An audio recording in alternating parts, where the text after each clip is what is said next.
I read an interview once with a collector of Napoleonica in Paris, and he was saying that one of the reasons why he's so interested in collecting portraits of Napoleon is that his face keeps on changing, and he was fascinated by the way Napoleon's face changed in each portrait. I think he believed that this meant that Napoleon's face changed with the times, but there's another factor at stake here.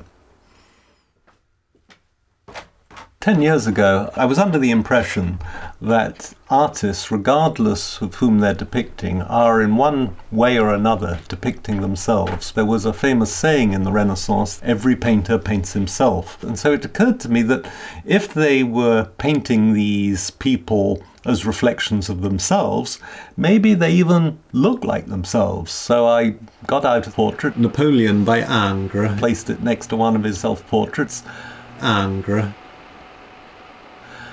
Lo and behold, Napoleon at Arcole by Baron Gros. Juvenile features the same Gros himself has. Two portraits of Napoleon, young consul, and the other in exile. Delaroche never actually saw Napoleon. Magazines were mentioning the depiction of Napoleon looked awfully like the artist himself. A flop of hair coming forwards over his receding hairline. The third portrait that resembles the artist, Napoleon himself disliked so much he refused it from David. I thought, well, maybe this was just a fluke, and I started looking at more portraits by the same artist and then by other artists until it became undeniable.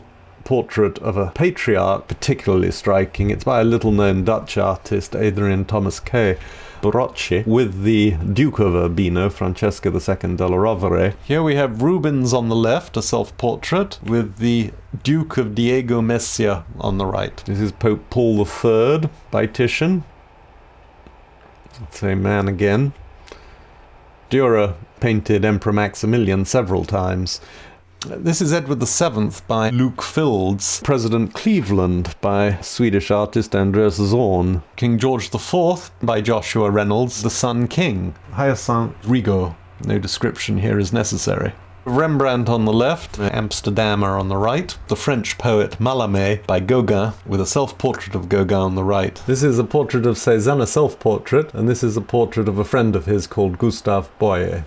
Lavinia Fontana, and a portrait of Constanza Isolani. Quote, "The painter has done his work so badly that it does not resemble us in the slightest way," unquote. Andrea is a good master in other things, but in portraits he could have more grace. In portraits he does not do so well. In fact, how to find a painter who could be trusted is a very common topic in surviving Renaissance letters. George I by Godfrey Kneller. George II by Kneller. Even though the king's face changes considerably, so does the self-portrait of the artist. James II by Lilly, and it looks like Lilly. James II by Kneller, and it resembles Kneller. William III, and it's a very striking resemblance. His wife, Mary II, looks even more like the artist, even though the gender is switched. The most recent portrait of the Queen by Lucian Freud caused scandal in England because it was said to have made the Queen look particularly ugly. It is similar to Freud's own portrait. When Freud painted his self-portrait, he included in his grey hair the shape of the cross in the Queen's crown. The Observer newspaper ran an article on my work to show that these iconic images, these faces that we believed were the kings of our country, were more than likely just the face of our artists.